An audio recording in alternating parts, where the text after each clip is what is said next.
name's Tony, and I am working on creating a Monster Hunter World tabletop RPG. It's not licensed or anything. I'm just kind of creating it for fun.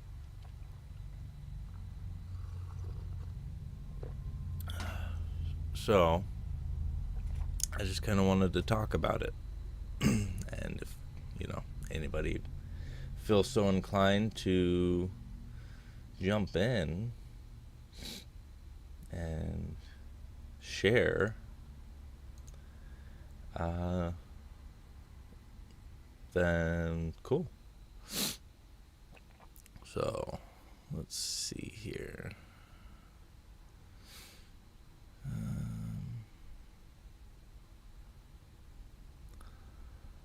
Where do I want to start?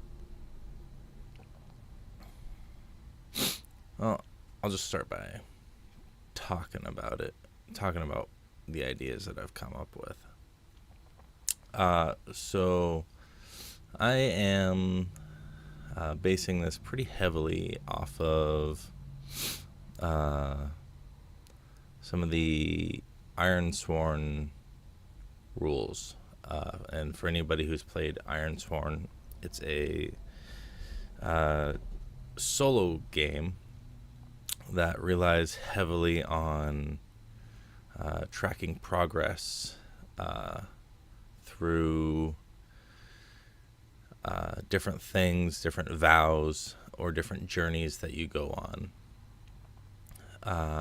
And I really liked the way that worked, and I thought that format would make a good layout for playing Monster Hunter, where instead of tracking progress in a journey, which there will be journeys in this, not called that necessarily, but there will be journeys, and but you'll mostly use it to track your hunt and to track the progress of a combat that you are in. So yeah,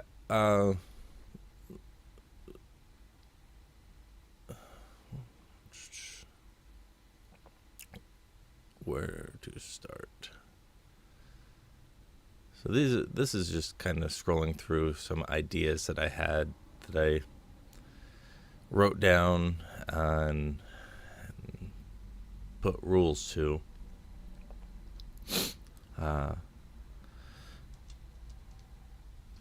But the idea of the game is that you play with 2d6, right? 2d6. And when you roll those 2d6, you add them together. So I rolled a 5 and a 4, that's 9. So anything that is a 1 through a 6 is what's called a miss. Anything that is 7 through 9 is a weak hit, and anything 9 or 10 plus is a strong hit. And so on a strong hit, you succeed with some benefits. On a weak hit, you succeed with some drawbacks. And on a miss, you fail and often have to take some kind of consequences for that.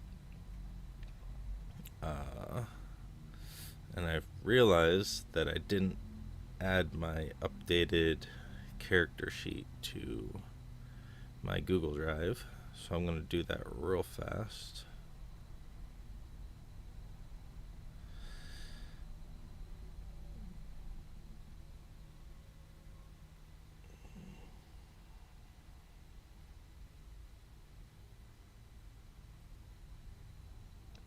And then I'll kind of explain that as we go through it.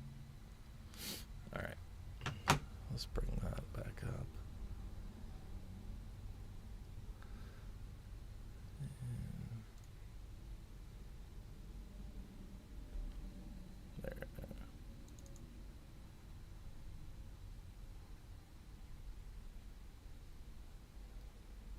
Come on.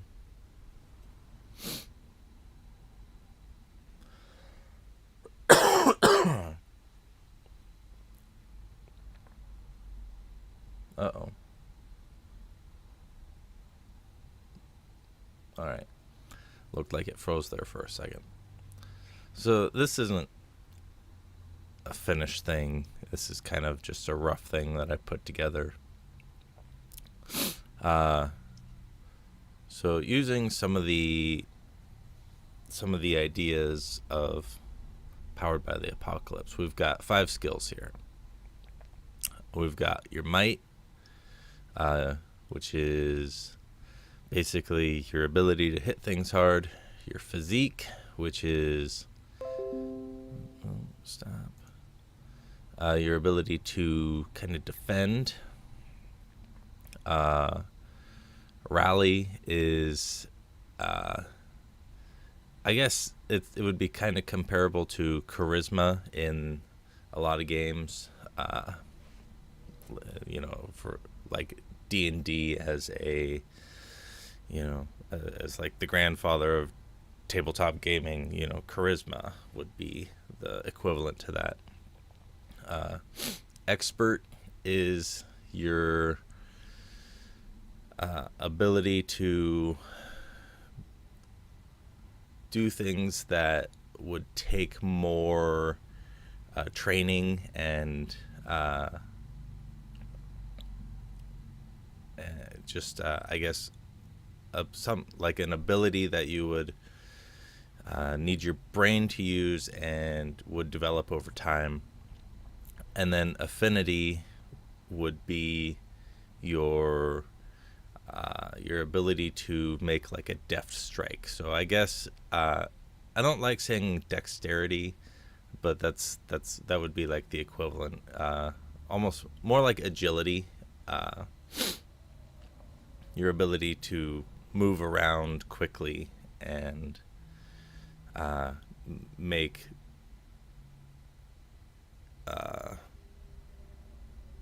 rapid, accurate strikes.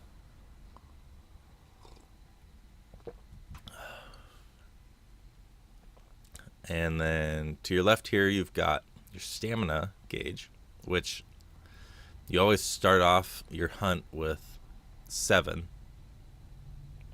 as the max, and then your health, you start off with 7 as the max. I'm still working through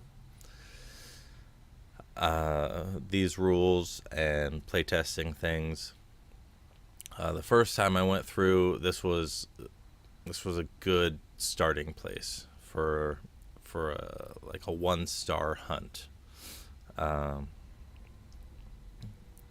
I have since made some changes to the monsters, so I'm gonna need to test that again, but it balances out pretty well. So how you would apply your skills, first of all, let me get back to that because I'm jumping ahead here. So you would get to place a 2 in one skill, a 1 in 2 separate skills, a 0 in a skill, and a -1 in a skill. And that would reflect how your character differentiates from some of the other characters that you could be playing with. Or if you're playing solo, it would be how good your character is by themselves. So yeah, and you would apply those numbers to your rolls on your dice. So going back to the dice roll that I had before, if I was using the great sword, for example, and I rolled by 9, and the great sword uses might for its attack, I would add, and I had a +2 in there, because if you're going to be swinging a heavy weapon, you probably want some sort of bonus in there. I would add the +2 to my dice roll, so that 9 would have become an 11, and that would be a strong hit. And let me bring up the moves list here.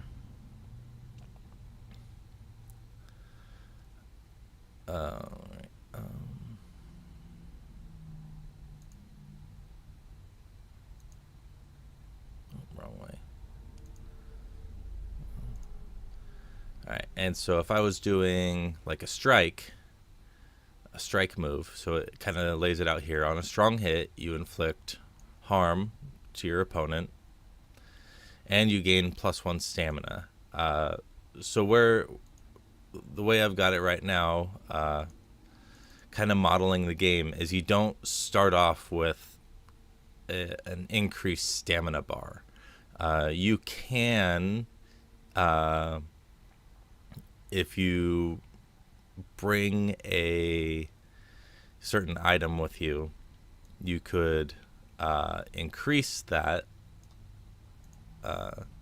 You could increase your max to 12 by consuming that item, and you would typically want to do that at the start of a fight.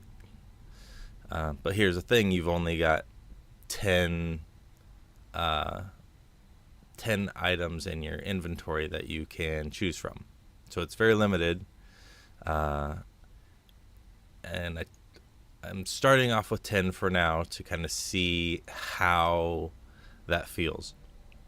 I haven't much played with it yet, but the idea is you can only have a certain number of items in your loadout to use on a hunt, very similar to in the games. You can only have so many items that you carry with you. So if I forget what it's called, I think it's the energy drink, would increase your stamina to the max bar. Also, if you ate food, which I haven't quite figured out how to add that to the game just yet. All right, let me bring up one more page here, and that is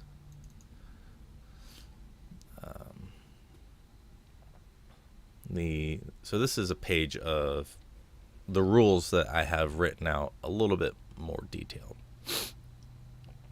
So so like I said, it gets a lot of its influence from the Powered by the Apocalypse system, which I haven't played a ton of, but I've read through a few of the books.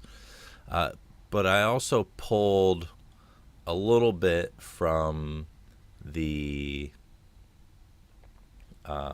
what's it called?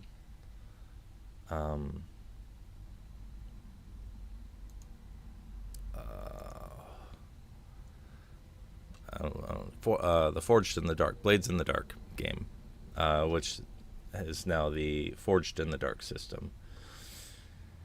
And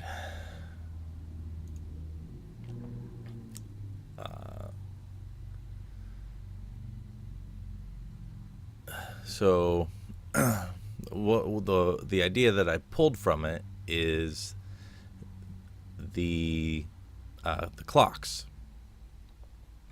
which, if you've played any Forged in the Dark game, you notice that this clock is a little bit different in the fact that it's got 2 circles. And so if you were to use the great sword, and let me bring up this, and you were just doing a normal hit, so it doesn't really reflect this here, but your normal hit's going to do one harm or 1 damage point to your enemy. So what that's going to do is that's going to fill up one of these interior circles, or one of these interior pie slices. And as you deal more harm, more of these fill up. Once you fill up the interior, the exterior pieces of the pie or pieces of the clock start filling up.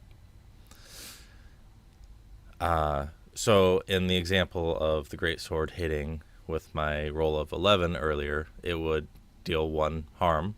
So I would fill 1 space on this clock. And this clock would actually be for a little bit more challenging hunt, because it's not always easy to fill these up, especially when you're playing solo, when you're playing by yourself.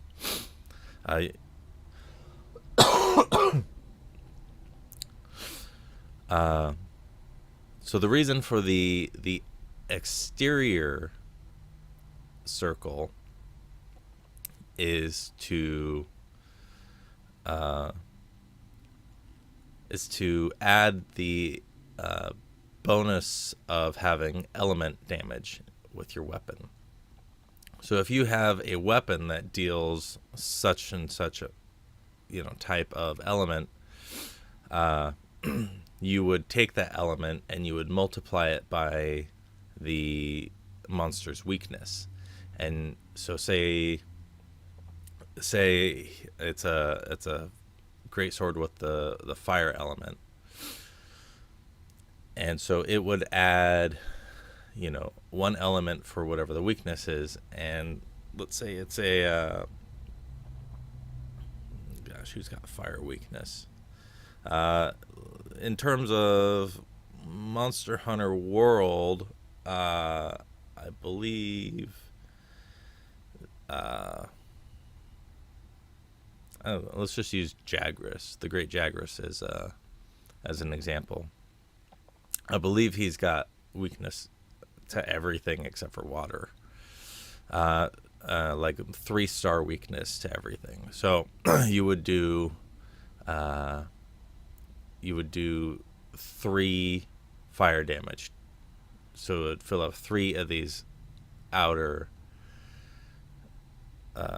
spaces on the clock. So once this outer one is filled up, the clock will not progress to in the hunt until this interior clock is also full. So you have to do a mix of elemental damage and normal damage from your weapon before you can progress. Which I don't have something created yet to track for the to track. I haven't created a sheet yet for tracking your hunt. I do have some concepts that I've drawn out in a notebook, but I don't have that with me right now. So the idea is you would fill this up. So once it's full, you would go to your progress bar, which would be very similar to like our stamina bar here. You would have, or I guess our health bar, you would have a number from 2 to 12 actually, since this is in relation to a dice roll. And so as you fill up the clock, you would mark off starting with the 12 on your, not necessarily this sheet, but on the hunt progress sheet. So you would mark off the 12, and that would show the progress so far of the hunt.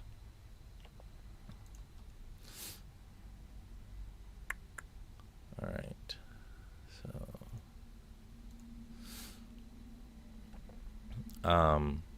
But like I said, so if you have a weapon that deals primarily more elemental damage, it's going to fill up this outer circle first, but you can't complete the hunt, or you can't complete this progress clock until the interior is filled.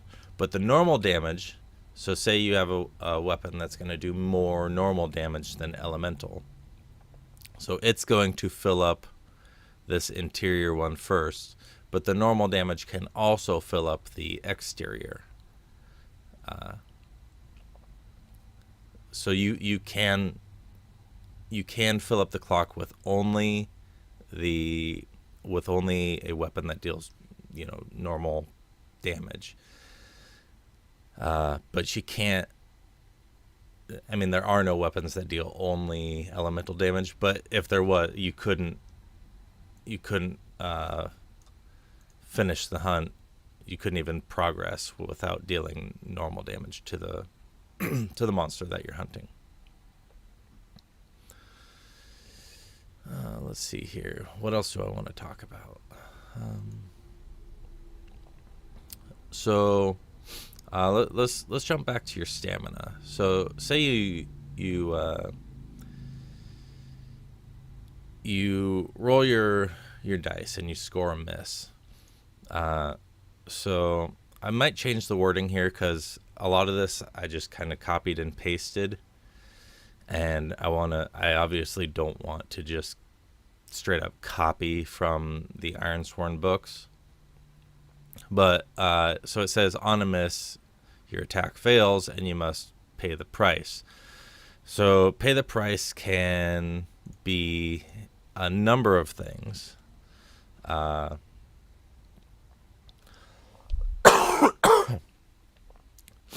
So when you pay the price, you can scroll.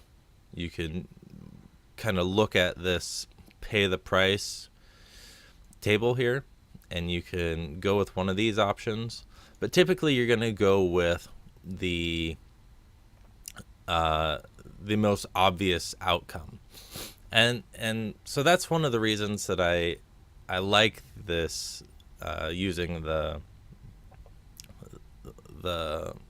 Ironsworn rules for this, is to make it less like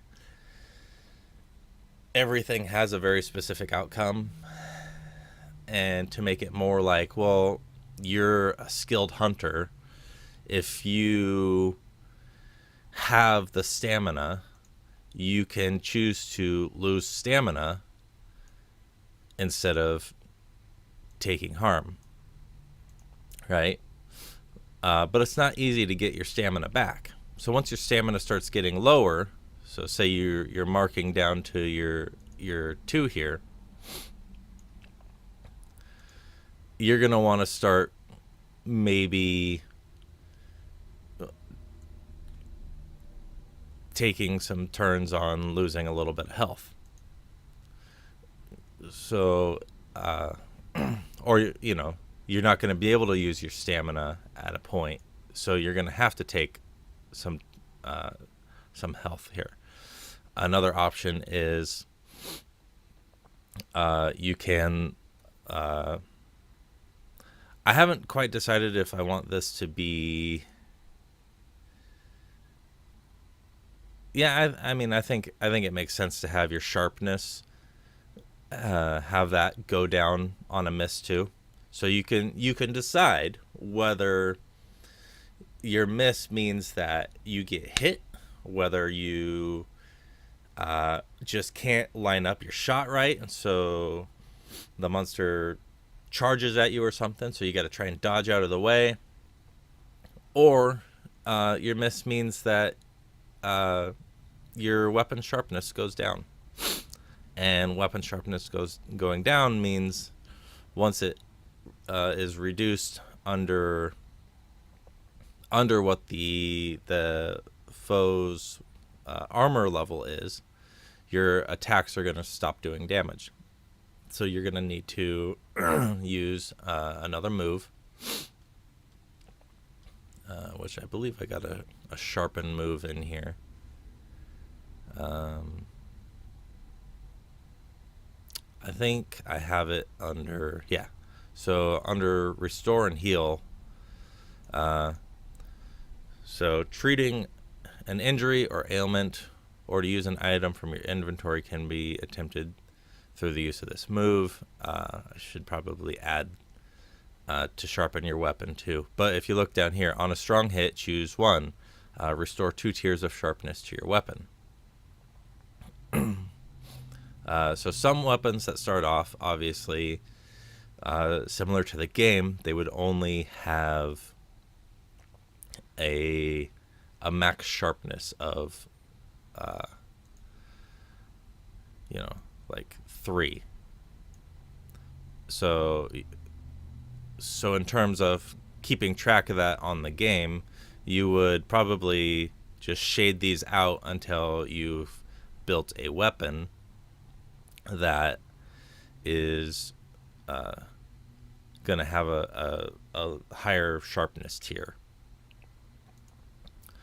So say you decided to take a couple of hits on your sharpness instead of taking damage or using up your stamina. So once it drops down to 1 and you're fighting an enemy with 1 armor, or 2 armor, because it needs to drop below their armor. So once it drops down to 1, your weapon's going to start bouncing off of the attacks. Using moves is basically pointless to try and attack and deal harm, because you're not going to at all.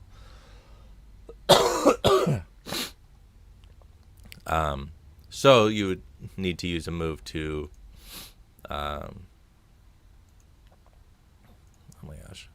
to try and increase your sharpness. So restore 2 tiers of sharpness to your weapon. So that would bump it back up to 3. So on a weak hit, you choose one of these. Again, so you would, if you were trying to sharpen your weapon, you would still choose this. You would still get your sharpness off, but you would also have to either take a negative to your stamina. So take that little hit to your stamina, dropping it by 1, signifying that, oh gosh, the monster rushed you, and so you have to try and jump out of the way as soon as you finish. Or say that you had to find a good spot to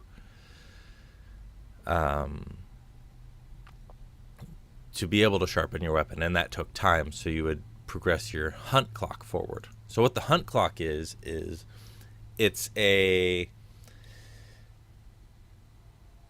clock that affects everyone that's in the hunt. So if you're playing with multiple people or solo,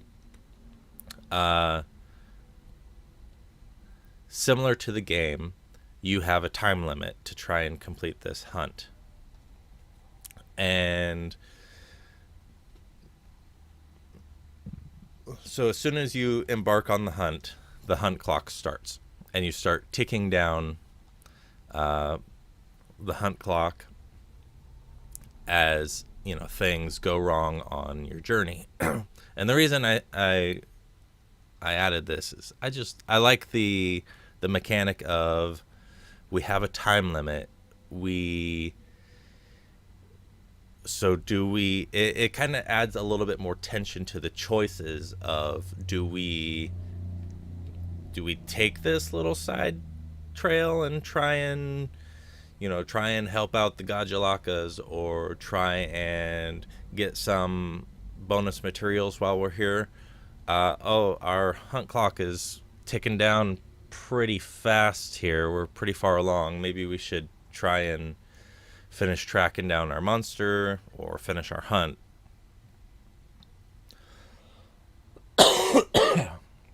Excuse me. I'm kind of recovering from a 2-month-long cold, so got a lot of coughing going on. And then here on a miss, your attempt it fails, so you don't get your sharpness on a miss, and you gotta pay the price. So whether that means, I actually think that I might make a two separate pay the price lists, one for the hunt and one for the journey. So let me kind of talk about journey for a second, because that's something that I haven't wrote down any rules for that yet. But the idea is, I want it to be less video gamey. And what I mean by that is, instead of you just appear at the battlefield and you have this limited area that you want to try and hunt, I got distracted. So instead of having this limited area that you have to hunt in, I want it to be more like you live in a town or community, and it is your job to protect that community from the threats. And as you grow, you'll encounter other communities within the world and on the map.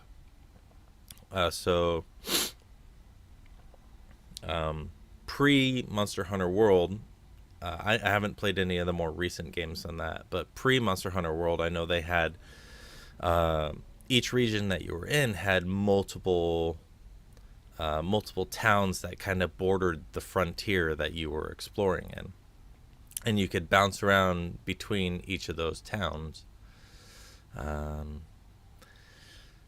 And I like that idea. And I also am pulling from, so there was a short film for Monster Hunter World that was released on Netflix, I believe, that followed one of the NPCs in the video game when he was younger. And basically it was this village that was in the path of this elder dragon.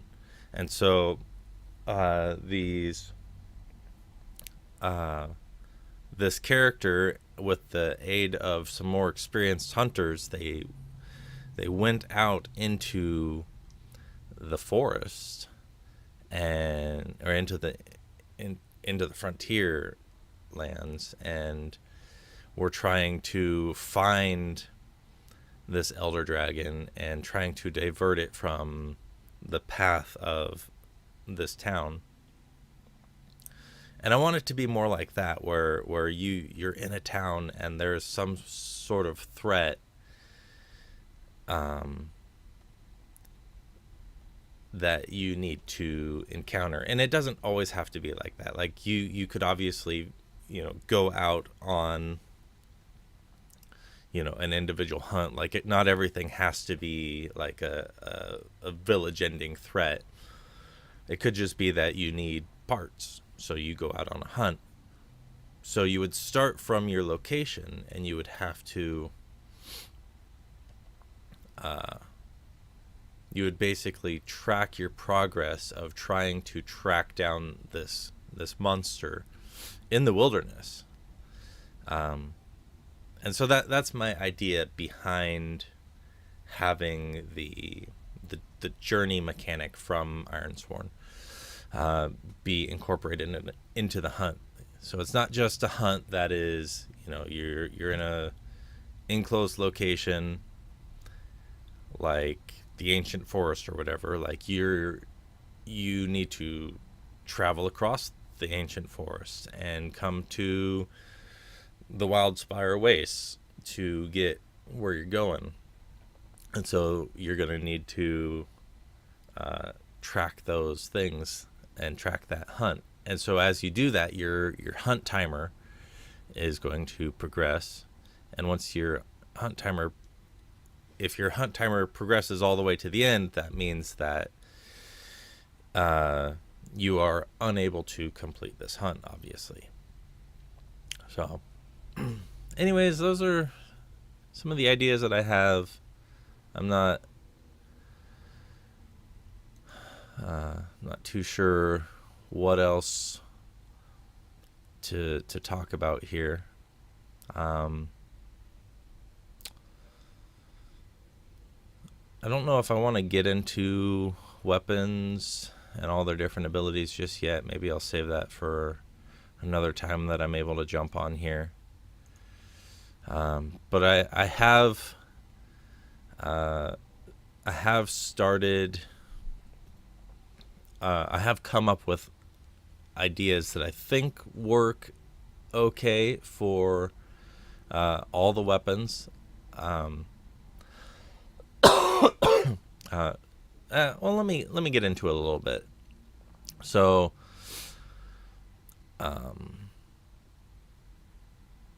with a lot of the Powered by the Apocalypse games, you would choose some sort of class, or I don't know what they call it in a lot of the other games, but it's basically a class, right? This class comes with your base abilities for that, and then you grow in that as you develop your character.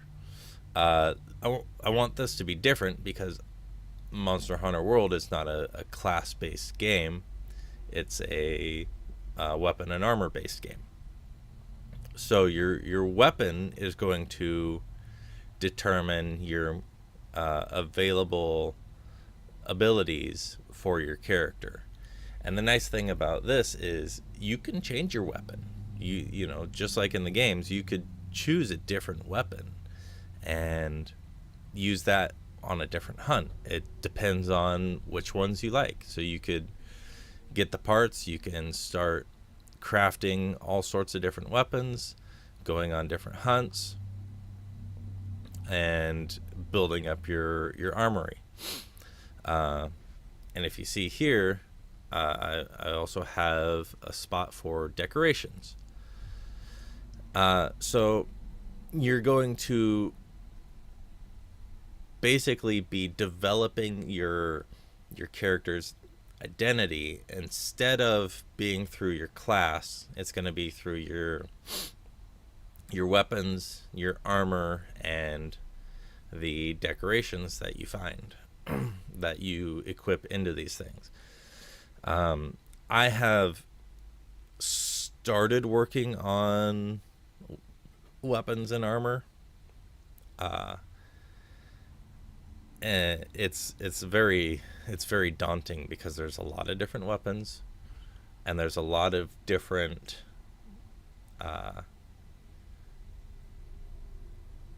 for each weapon there is,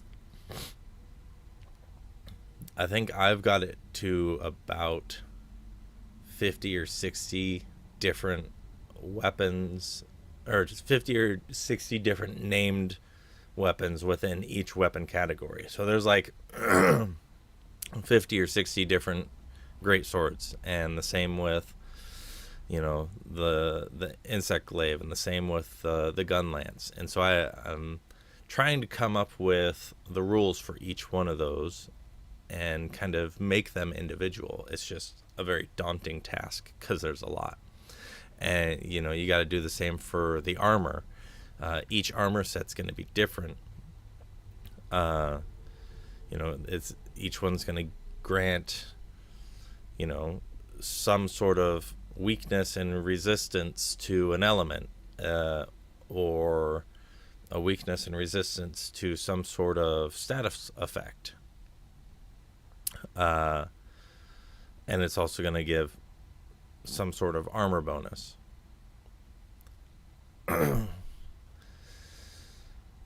But you also got to come up with, you know, the armor for every single monster that's in the game. And then all the monsters, you know, for Monster Hunter World, which for right now, I'm primarily basing this off of that. But you could honestly just like I'll probably come up with rules to show you uh, how you would slot a monster into there instead of that one, and how you would alter the weapons and armor crafted from them based off of that monster. But I'm mostly just doing all of this by myself. So, well, not mostly. I am doing all this by myself, and so it's just a lot of work. So I work on it in my spare time. It's hard to find time sometimes, but I work on it when I can.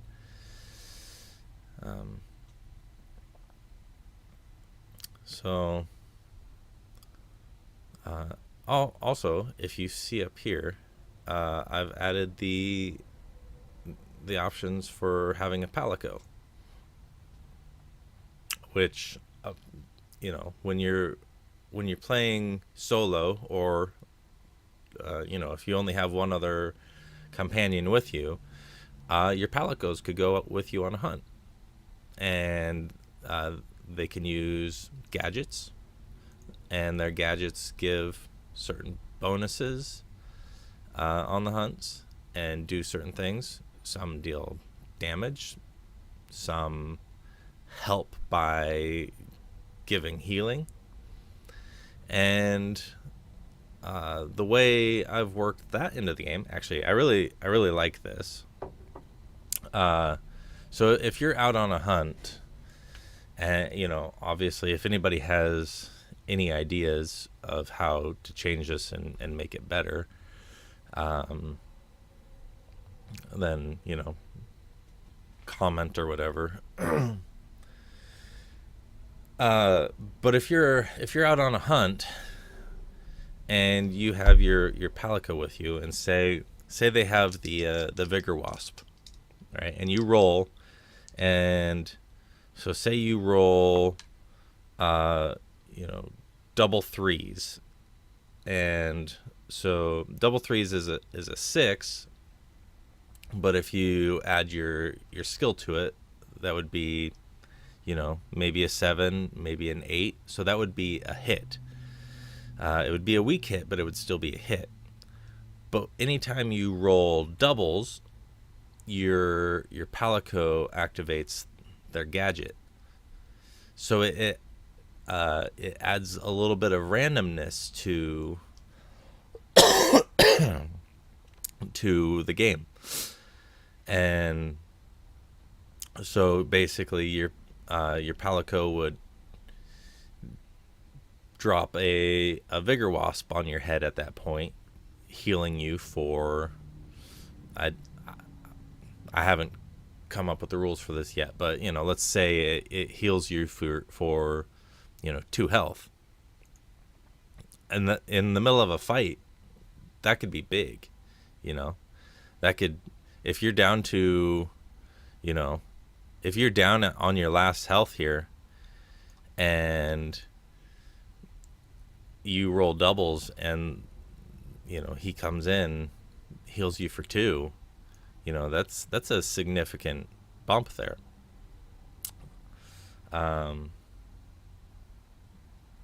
So I just think that's cool. And then I'm not sure if I want to keep this next part in, but the way damage is dealt with the palico is basically anytime you roll some sort of hit that will deal damage to the enemy, you just add whatever the palico's attack is to that damage. So if your palico has an attack level of 1 with their equipment, then they're going to increase the clock by 1. If your Palico has an elemental weapon, they would increase the elemental portion of the clock by 1. So it basically just grants you bonus damage as you're out on the hunt, making it easier to try and get through a hunt when you're playing by yourself. I'm not entirely sure how much I love that. It works for now, but if I come up with something better, I'll definitely try and make that work instead. But for now, it works, and I like it enough that I've kind of added it in. And really, honestly, anything I've come up with is subject to change so far.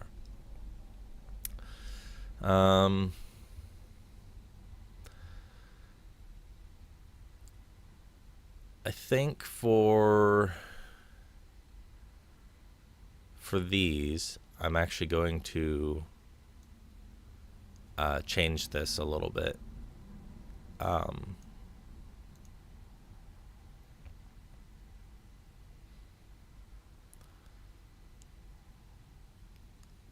So I don't want how to say this. So say you get stunned, right? Or say an opponent deals stun damage. I might want it to be something that it takes a couple of hits of stun damage before you are stunned.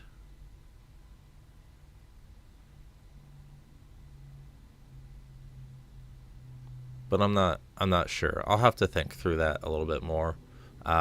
Obviously, if the creature hits you with a poison attack, you're gonna be poisoned right away. If you get hit with a paralyzing attack, I think there's actually a buildup of that.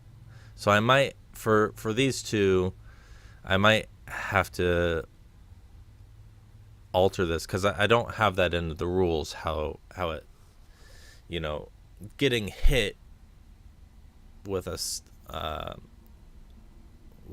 attack that deals stun to your character. I don't want it to necessarily happen right away. Maybe, I don't know. Same with paralyze. I don't know if I want that to happen right away. But I'm not sure. Staggered. So let me just go over these, I guess. So poison here. If you get hit with poison, you are poisoned for a grand total of 3 moves. So when you make a move, you're poisoned. Before you make a move, you would tick off 1 health.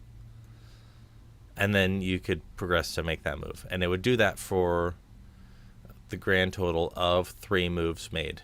And you would track that with your progress here. So after the 3rd move is made, your poison is cleared.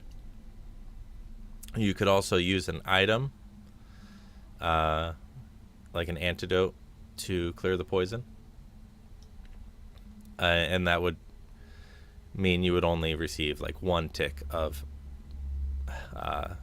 damage to your health if you succeed.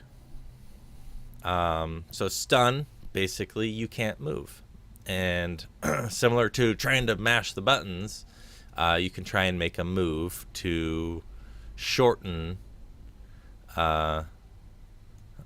So you would use your expert. You would roll on the move, restore heal, which, if you remember, restore heal is here. So you would roll on that. And where was that?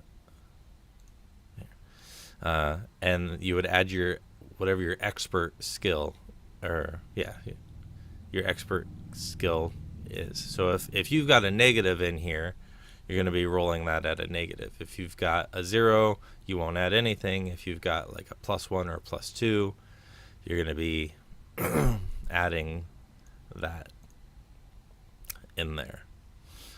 And then paralyze would be your might, which I might change that to physique, but I'm not sure. So it's basically the same thing, but you just have to use a different skill to try and resist it. And no matter what, you have to basically waste your next move to try and get out of one of these, because you can't move. So your next move is to try and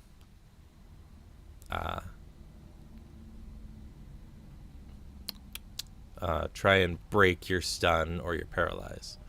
And if we look at the moves here, I'm not sure if I have that baked in quite yet. So on a strong hit, if you or an ally have the paralyzed or stun condition, you may clear it. So this kind of represents you going up and like kicking your friend to try and get them out of the stun or the paralyze.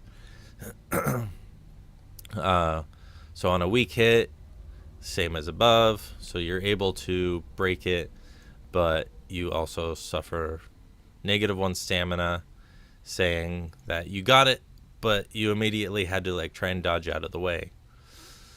Or progress the hunt clock forward, meaning it took the full amount of time. And then on a miss, your attempt is ineffective, pay the price, meaning you probably got hit because you were stunned.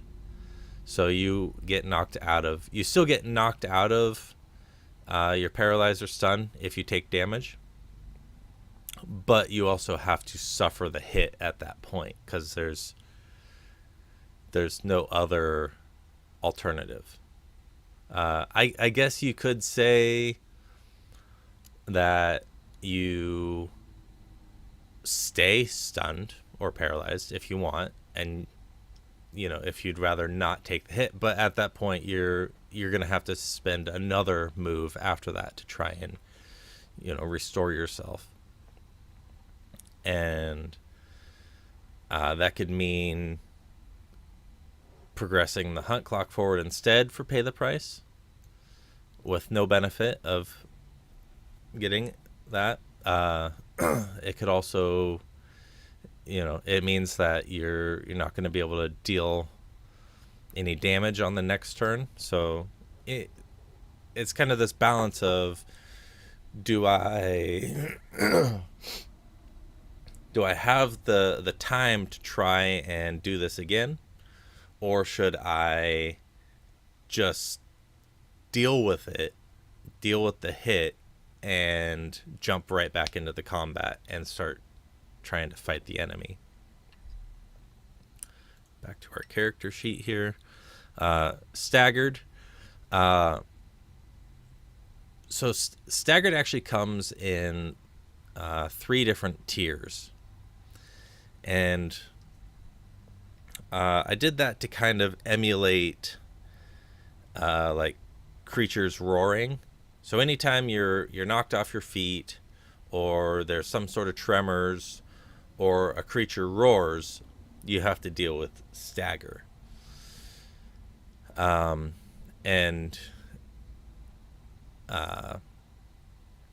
just like in the game, how you can get multiple tiers of earplugs to try and avoid a progressively louder roar from a monster to try and not be staggered, you can use your decoration slots to negate tiers of that. So for each, say it is a roar, and this is where knowing what your monster does through experience, this is where that knowledge comes in handy.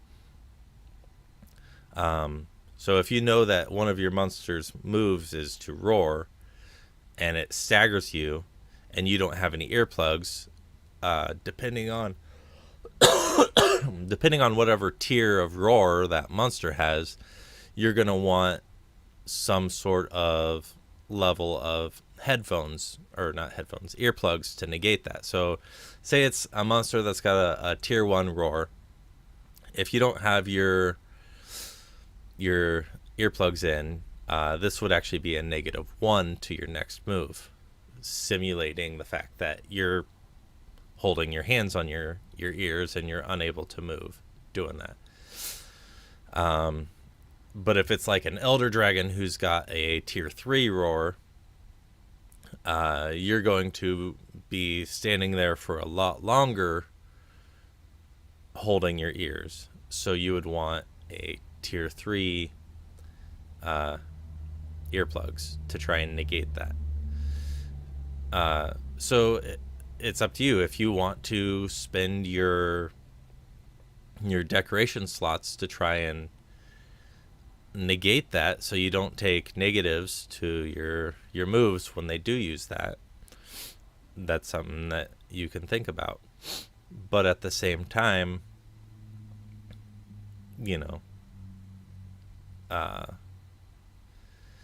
if you'd rather go into the hunt without it, then you free up those slots to do other things. So, and honestly, you don't know if the creature's going to roar or cause some kind of tremor any time, because the moves are supposed to be random.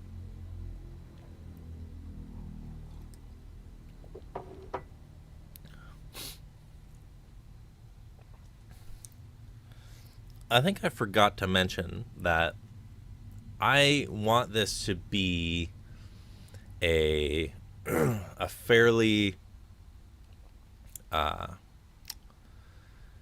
GM-less system. So I want you to be able to play this without needing a GM, which is why I really liked the idea of using Ironsworn to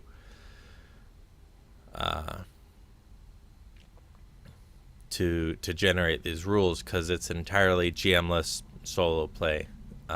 Or you can play GM-less with multiple people, and the rules for that are baked into the system. So I want this to be like that, so you can, you don't have to wait for a big group of people, and you don't have to have the GM who wants to play but can't ever play a character, and has to spend all their time, doing all the math and tracking the monster and stuff. Like, no, the everyone is kind of, determining what happens through their roles, So, and maybe if I jump on another stream, I'll go over the moves and kind of explain how they're GM-less and how they're designed for not needing someone to micromanage everything for you, but instead you decide what you're trying to do, and you make a roll, or you decide what is the best move for the circumstance. So, and then the last status effect here is bleed. Bleed will last until it is healed. So unlike poison, which only lasts for 3 moves, bleed will just keep going and going and going until you either take the time to roll, or to use the restore heal move plus your physique, which maybe I won't change that one to physique since this is physique.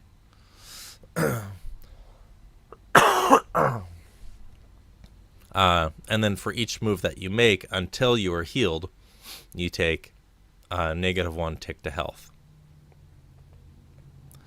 So this basically simulates you trying to duck down for cover in a bush, just like in the game, trying to basically patch yourself up.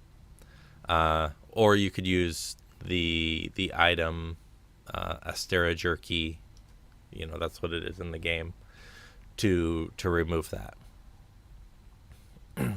And then our blights. So water blight reduces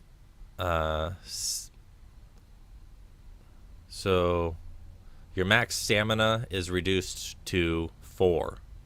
So you start off with a max stamina of 7. If you are afflicted with water blight, your max stamina drops to 4 for the next 3 moves. That means that if you have 7 stamina when you get hit by water blight, all that disappears and it's dropped down to 4. And you go from there. It means if you try and restore your stamina, you can only go up to 4 for the next 3 moves. You can use an item to clear that, or you can stick it out. So Ice Blight, all stamina use is doubled. So anytime you use a move that says you use 1 stamina, you use 2 stamina, those numbers would be doubled. So it would be, instead of 1, you would use 2 stamina. If you're supposed to reduce 2 stamina, you would use 4. So you would drop from 7 to 3, which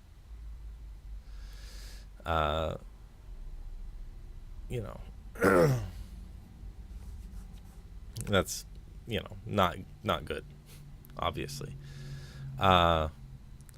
Dragon Blight. So Dragon Blight means that you deal 0, your weapons deal 0 elemental damage for the next 3 moves, which, if you're depending on elemental damage to help you progress your clock, that's a pretty big detriment. And you don't want that to happen. Fire Blight, you take -1 health per move, and I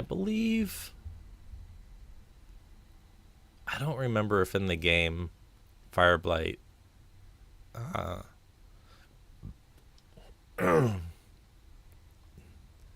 don't remember if it stays for only a certain amount of time, or if it'll just stay until you roll a bunch or jump in water. So I'm gonna have to put a little bit more thought into that one, because I haven't really determined how to get rid of it yet. And then Blast Blight. Next time an enemy hits you to deal harm, or next time you roll a miss on a move, you suffer -1 health and -1 to your next move, simulating the fact that you just got hit with an explosion and got knocked off your feet. You could also probably try and use the Restore Heal to remove that, but it's up to you.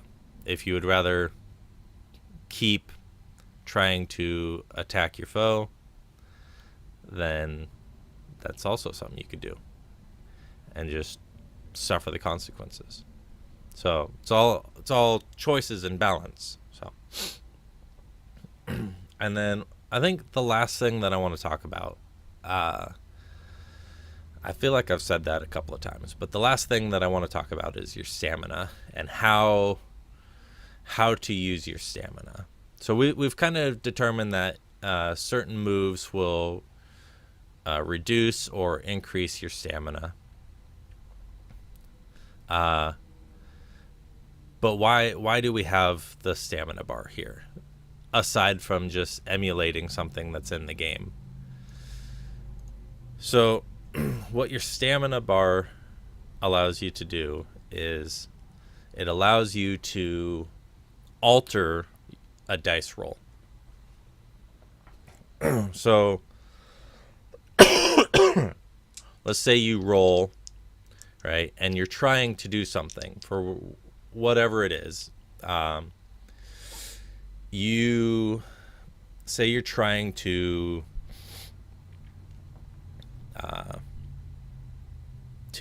hit the monster, and you roll really bad. You roll like a 3, right? So a 3, even if you add your highest skill, which is a +2, that's still a 5. That's a miss. What you can do is, if your stamina is within the range number of something that would be some sort of hit. So a 7 on the dice roll is a hit, and that's why our max here is 7. So if you rolled that a grand total of 5, and you really don't want to have a miss on this, and you've got your stamina up to 7 at this point, you can expend all your stamina down to 2 to make that a weak hit instead.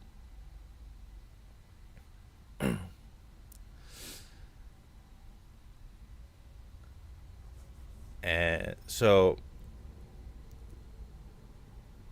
that would basically alter your dice roll. That would change the outcome of your roll from a 3 to a 7 instead, making your move a weak hit. And like I said, your stamina would be reduced to 2, and you would have to try and build it up back to 7 again.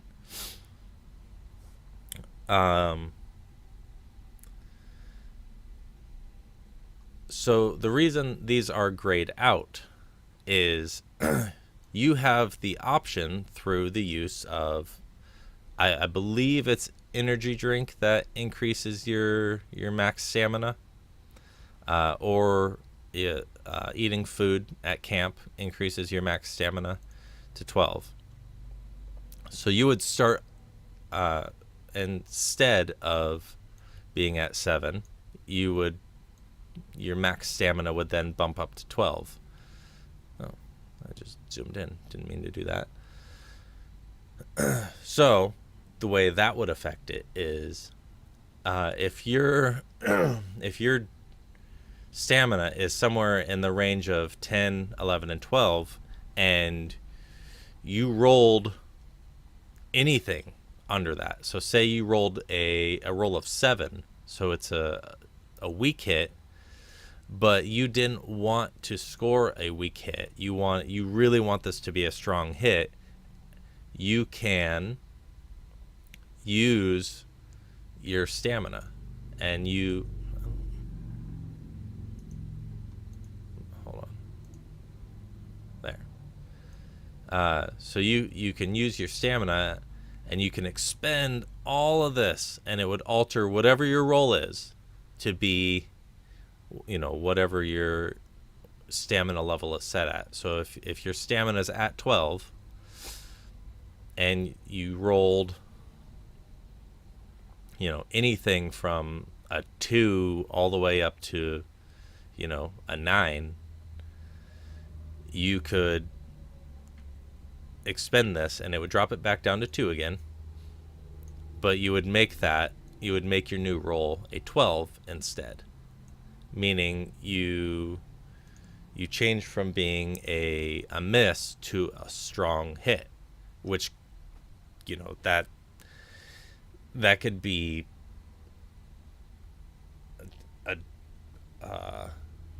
just a huge turnaround in the fight. So a strong hit meaning your character is no longer trying to play on the defensive, which I haven't really got into that yet.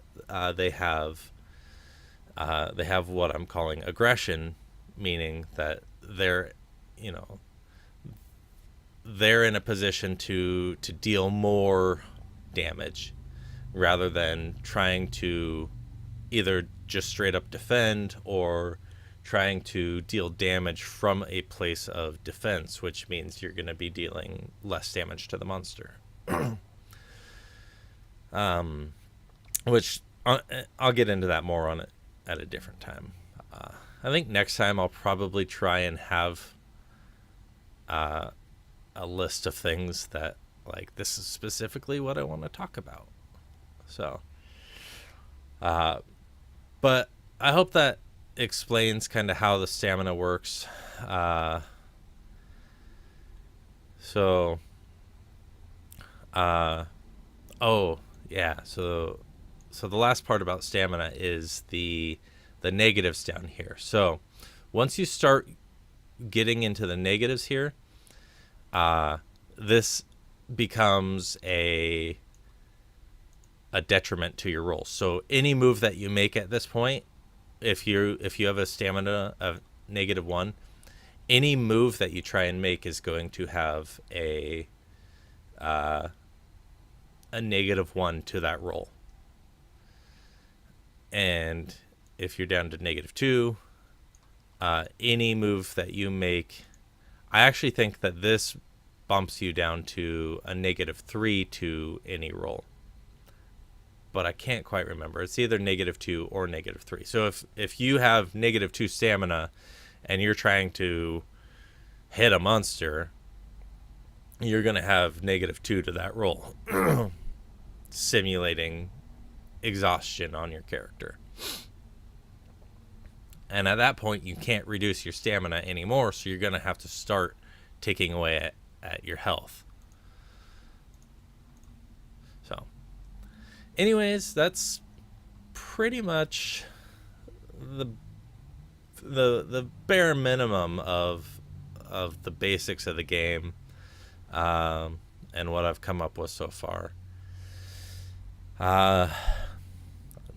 If anybody comes across this and has thoughts or anything, feel free to comment and let me know, and I'll try and get back to you on that. So thanks for watching, and have a good day.